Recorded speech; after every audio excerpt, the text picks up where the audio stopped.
All right. I guess we have no mic up here, so just you guys. But, it's an interesting trip because, thank you, we're healthy. I'm a little healthier than I was, but coming off the 3 wins, I think we got a lot to play for, and yet we're getting into this thing now where, as you saw last night, Yates wasn't supposed to play, might have been done for the year, and all of a sudden he plays, and Claude played again, and then they had another kid that became eligible, the Civic, I don't know how you say that name, but number 41, shooter that played like 16 or 18 minutes. So we're running into this situation where some of these teams have had injuries, or guys are back, or new guys are in, and so it's going to be an interesting trip. I thought Michigan played awfully well last night, and Washington was in the game for a while, and then a couple of bad stretches, and they weren't. But it's a very talented Washington team, and their big guy is Steinbeck is one of the best players in the whole league, maybe in the whole country. So they've got a lot. And yet what we have is Jeremy's playing maybe some of his best basketball. He's getting better leadership. I'm getting better leadership out of all my captains. Cohen has been one that's really stepped up. It's been fun to see Jordan and Cam get better. Those 2 freshmen are getting better. And I still aren't going to make any secrets that we are still a little bit struggling there with some continuity and some pieces at the 2 spot. We got an offensive piece, we got maybe a half defensive piece, but they're getting better. We are making some progress. So it'll be a huge week for us on the road. It's with the 2 games. I won't probably see you guys until that, but in Washington, which is the best one, they brought in 13 new players, and Steinbeck, I said, is leading the league in rebounding, and he's a kid that can score it too. And Diallo was a great player last year as a freshman, just kind of coming into his own. And he's playing more of the point now that Claude has been out, although Claude played 9 minutes last night. So I don't know what they expect, but whatever we expect, they've got enough talent to go deep. They played another freshman last night who had 15 that hadn't been playing much, who's also a very good player. So the shooting comes from Peterson, who's hit 43 pointers already, and he's going to be a guy we're going to have to contend with, but it's their size inside. At 6'11", 6'11", one a tremendous athlete and strength, and the other, as I said, one of the best players. So we're going to hopefully keep our running game going. Our defense has been good. We're going to have to keep defending, but our rebounding will get challenged in Washington on Saturday for sure. Questions? When you look at the roster, do you think they should be almost better than they are? And I'm just wondering, what do you see them where sort of the sum of the parts not coming together? What scares you about them a little bit? Well, what scares me the most is they have had some injuries, and but definitely when you look at that roster, when you look at USC's roster, you don't sleep as well because it's a talented roster. And I think this one's very talented. Now, they've had some injuries. They're trying to put some people together. They got the Tucker kid who we recruited that was at Indiana, who's starting to play more.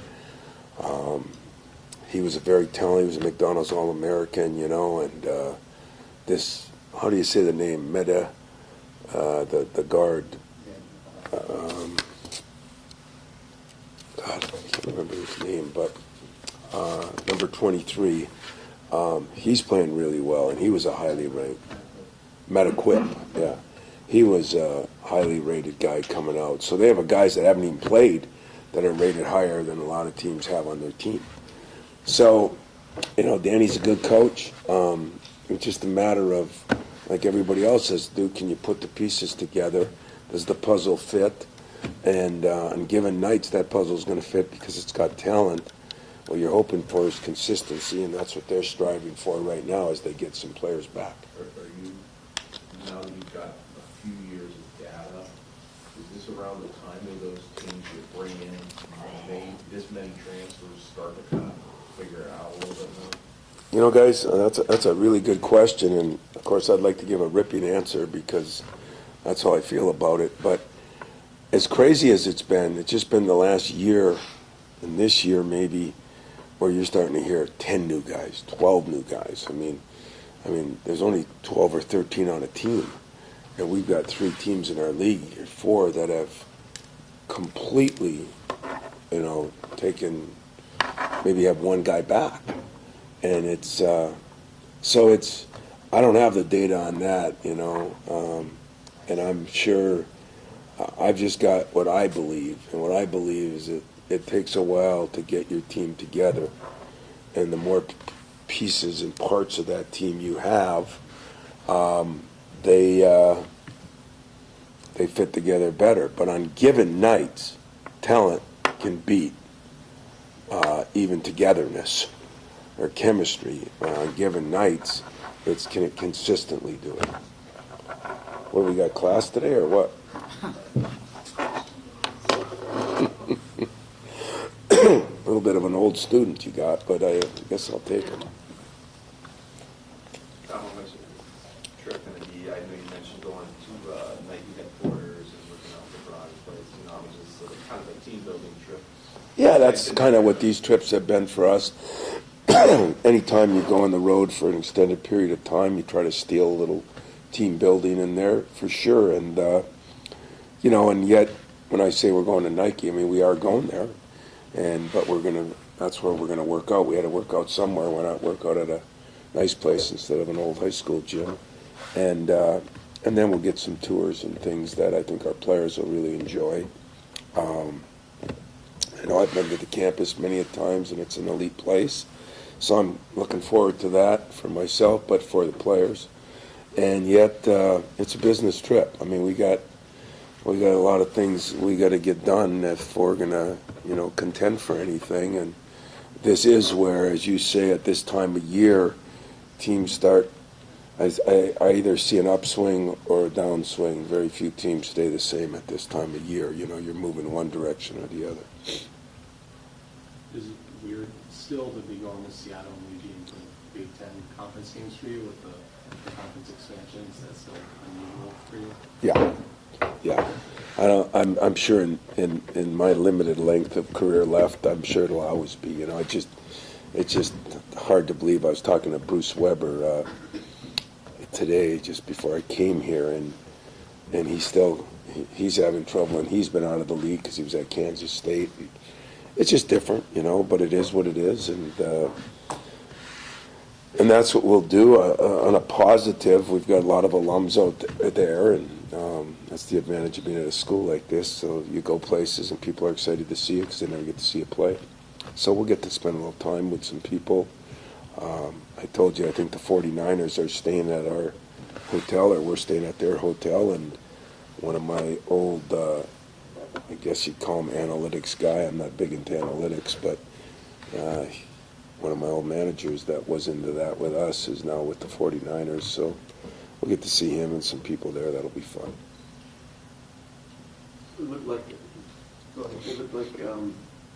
you're working to get Jackson Cole reestablished on the interior. I think it looked like that was scripted early, and so that's part of his game plan too. But the shooting's been really good, but you get both of those together, that could be a pretty good weapon, I would imagine. Yeah, and I give teams credit. They've done a good job of doubling the post and try to take him away in there. But when they do that, that still leaves somebody else. So his shots might go down a little bit. Somebody else's will come up. But I do want to get Jackson some touches. Thank God he's an offensive rebounder, too. He's a pretty good passer. He's done a hell of a job for us right now. And I think if we can continue to just my big concern of all my concerns is those damn turnovers, because those turnovers are leading to lack of shots for us. I want to get 60-some shots up, and we've been down in the 50s, low 50s, in the last couple of games. So less turnovers and more shots. Now we are getting to the free throw line more, which is a positive. But that also gets you less shots. So it's when you see Jackson only getting 8 shots or 6 shots, it's not always what it looks like either. It just depends what other teams do to take things away. For Colin, the last couple of games, it seems like he's had a couple mid-range shots that have kind of maybe extended it a little bit. Would you like to see him take a little bit more, maybe inside the arc, but from distance like that to stretch defenses? Yeah, it's I'm sure to a fan it's frustrating. I'm sure to even the media it's frustrating. Even to my wife it's frustrating.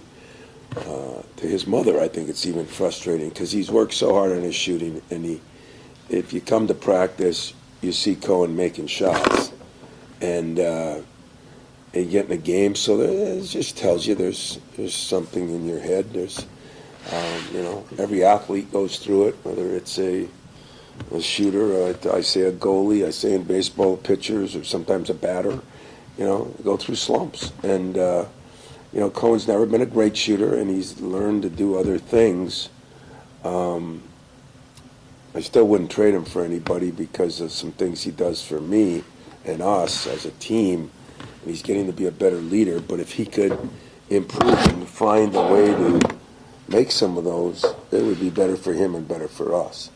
But I can look in the eye and tell you it's not a lack of work, it's not a lack of trying, it's he's going to have to fight through that, and confidence is something that I always say. Moms always say, you got to give him some confidence. It's like they think it's like giving candy or what. You don't just give somebody confidence. Here's confidence. Here's a bag of it. Confidence is usually earned, and it's something that I'm lucky that he's working at it. So he's doing what I need done, and if I was trying not to make him shoot those shots or let him, he wouldn't be shooting them. But I haven't taken that away from him because I think he's doing his part. We're going to work through this, and together, if it ever gets to the point where we're both right, it's going to be a hell of a change for us. Along with that, I noticed that both Jordan and Kerr had a couple, that mid-range game gets lost with 3-pointers, but it seems like there's a lot of points to be had in that elbow-to-elbow area that guys are starting to kind of take it. You know who else is doing that is Jeremy. He's starting to pull up now a little bit more. So great evaluation on your part. It is true. That used to be a Juddism that the mid-range game gets lost. It's either a dunk or a 3 at the end of his career. And I still think the mid-range game is lost. But the greatest of all that played the game, Michael Jordan always talks about the mid-range is maybe as important a shot as there is, And so, I'd like to get more mid-range, and I'd like to shoot a higher percentage from the mid-range. And that might be something Cohen can spend a little more time on. I say, he can back guys in. He just, it's hard when someone's playing off you. I guess your male ego gets involved in that, and it's difficult, But I give him credit. A couple games ago, he just found a way and scored 18. But mid-range is going to be an important part of our game. Did Robin come back the other day and kind of challenge you to follow the blueprint out west in Washington? No, I was proud of her, though. To go out west and win two, and I'm not sure how good all those teams were. I have enough trouble to figure out the men's side of it. But she's done a hell of a job and deserves a lot of credit for that. And you go on those kind of road trips, it's hard to win 2 games, no matter what sport, no matter what you're doing. Long road trips, that's long for us. Pros, it's not long, but for us, it's a long road trip. And so maybe I'll stop in and see her. Does that work like confidence? If she give me a bag of, here, Tom, here's a bag, take it out there, it'll automatically help you win 2, or I don't know, maybe not. Helton said that the players out on the weekend, so it's a week to come back strong. Divine, did he lose a little rhythm during that time off? I don't think it worked to get him back up to speed. What I say about Divine is, I'm telling you, this kid has got really good talent. He really does. He's a talented kid that can do a lot of things. He's just got to keep that motor running at warp speed and instead of in and out, and And so we're working on it. I mean, he's making progress. It's just that it's never fast enough for the coach. That'll never change. And yet he's going to get challenged now because we're going to play some bigger guards that are going to come at him, and we're going to see how he does. I think it's going to be a good challenge for him and give us a good idea on where we are, what we need to do. Thank God, I think our bigger guard, which is, if you want to call Jordan a guard, swing guy, he's playing good enough where he can play a couple positions, and he, as you notice, he's getting more minutes, and deservingly so. Feel pretty good about, like, 6 sides of defense, we're operating pretty good there, and turnovers that led you. Yeah, I think we're getting back to, defensively, what happens is we adjust our defense according to who we're playing, It's a pretty scouting report. Some teams play the exact same way every time. I wish I was good enough to do that. I don't feel we are. And so we make some adjustments, and, you play a team like Iowa, and you're pressing out, and then you play a different team, like this team doesn't shoot it as well from the 3, and all of a sudden they add 2 new guys that hadn't played. One is the forward, the 6'8" guy, and how do you say his name? Ovesevich. Number 41, as I say, in UP, it's better. But, so they could, but our gap defense is the key to us because this is a very good rebounding team, so our rebounding will be challenged. And, we've been a good rebounding team, but it's for different reasons than people think, because we don't extend our defense. People don't penetrate. If they don't penetrate, you don't have mismatches and people helping out, and then they have freedom to go get a rebound. So if we can keep it that way and keep people in front of us, I think then the rebounding and our running game would really help. I want to ask one more thing on Kurt. You talked about the shooting, and we can see that when that goes, and the shot he hit on the break the other night was probably one of the best threes he's had. But I'm wondering the rest of his game, like where you are in evaluating that, everything else you see. Well, Kohler and Kerr are my 2 hardest working guys as far as living in the gym, so I get mesmerized by that, but there's still skill level of things you have to do. He's got to get better with the ball, he's got to get better passing the ball, and he's got to get a little better defending the ball. And that's not abnormal. I say in America, great shooters, if you look at all the great shooters, there's very few that play both ends of the court. And we need him to be good on the offensive end and adequate on the defensive end. And we don't need him to overhandle the ball, but we need him to be adequate where he's not turning it over. So I'd say those areas he's working on, but's got some growth to go yet to get where we need him to get. Because I noticed that one of the things he does is he hustles for boards and hustles for Yeah. loose balls. Oh, he's great Is that eventually, in the growth of maturation of a player, translate to a better defender later on? I think it will because he's a hard worker. No, he's not a great athlete, and sometimes that hurts you a little bit. But his work ethic is going to make him. We forget really. We all but redshirted him last year. He didn't play much, and so he's in his first year of playing a lot. And if I look at it that way, I still say he's making progress. And when I said about Cohen, what I say about him is they're living in the gym working it. And I believe in my heart that guys that do that eventually are going to come around and get better in the areas they're not as good at. And he's working at that, and that's all I can ask for. One of the younger freshmen said that he's kind of become, in some ways, a leader with them. But they see leadership capabilities for guys really playing their first year. I don't know if you see that yet, or if it's just something that maybe is a little behind the scenes with those 3, with him and George and Cam. He's kind of rallying them a little bit. Who's rallying him? Kerr is a very good. He doesn't speak a lot. That's That's the one problem I had. That's why I hate Twitter, because the guys don't learn how to speak, they just learn how to type. And I'm not kidding about that. We have a serious problem with Trey, Kerr, and Devine as far as communicating. And in basketball, you got to be able to communicate, especially if defensively you're switching and you're doing different things. Kerr is probably the best of the bunch, but what Kerr has done for those young guys is a little bit like Coop and Jackson have done for Jesse and Cam, is they kind of lead by example, which I'm not a total fan of. I'd rather a guy grab a guy and bring him in, But when they see a guy working as hard, and Kerr works hard, and that makes Jordan work harder, I think. And so, yeah, I guess in a roundabout way, I just wish I could get it in a little bit more verbal way, but we'll keep working on that too. Anything else, guys? Is there any silver lining with long road trips like this for your team? Silver lining.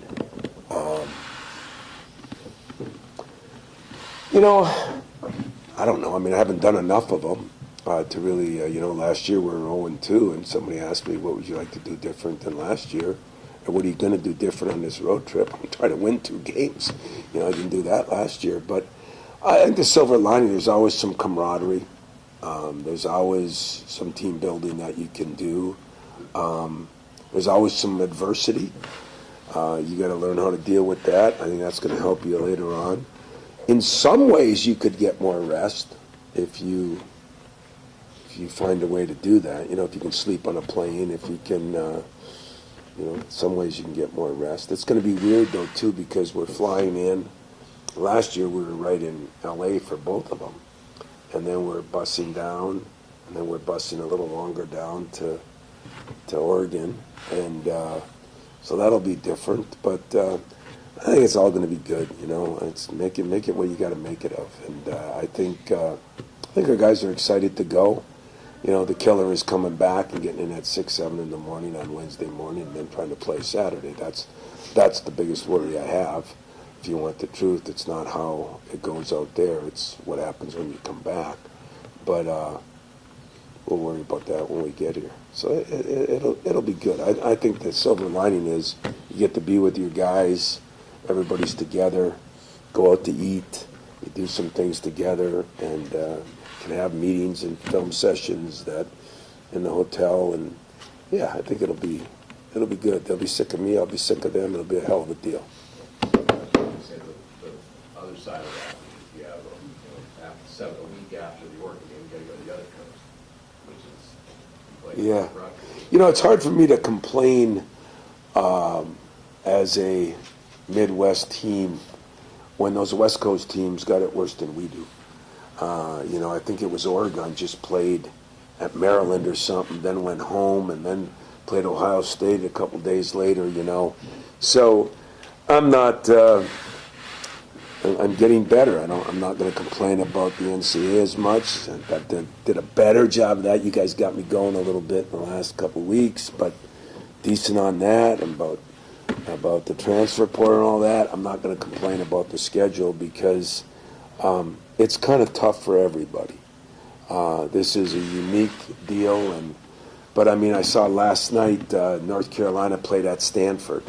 That's a little bit of a jaunt. And Duke played at Cal. And now they got to do the same thing vice versa, and then they fly back and play somebody. So it is what you get used to, or it is what you accept. And my guys are going to have to learn to accept this is the way it is. Everybody's going to go through it at some point. And you just hope to catch things at the right time, But we're coming off a good 3-game stretch. We'll have a good practice here in a few minutes, and then we'll take off today. We're going to actually go into the arena tonight and just get a sweat up. And then tomorrow we go at 1, and then maybe tomorrow night. And game day, since it's a 3 o'clock game, we probably won't shoot that day, but that'll be a good day to rest and play the game and then move on. So it's all good. It's all good, and hopefully we'll make it even better. Anything else? I'm just wondering, mid-season, about the evaluation of Jesse, of his room. I know the other night wasn't nice Yeah. for him, but. Listen, we're in love with Jesse. I mean, he's the one guy that talks. You know, in fact, it was funny. Doug Wojcik and I saw him down at, outside of Toledo there. What was the, Cedar Point. He was in a tournament down there. And he was a sophomore, and we were watching somebody else, and this kid just kept talking and talking and talking. And getting a 6'10" guy to talk is an act of, it doesn't happen to start with. And then he was doing it as a young guy, and we said right then, we're going to keep an eye on this kid. That we started recruiting him because he communicated really well. He still does an unbelievable job. He's shooting it well. He's getting stronger. There's going to be certain games and matchups. Now, this won't be one of them because they're big. So he'll play more in this game. But I'm really pleased with the progress Jesse's made. It was a smart move what we did to redshirt him because he wasn't ready. So I think this has been a win-win for him, for us, for everybody.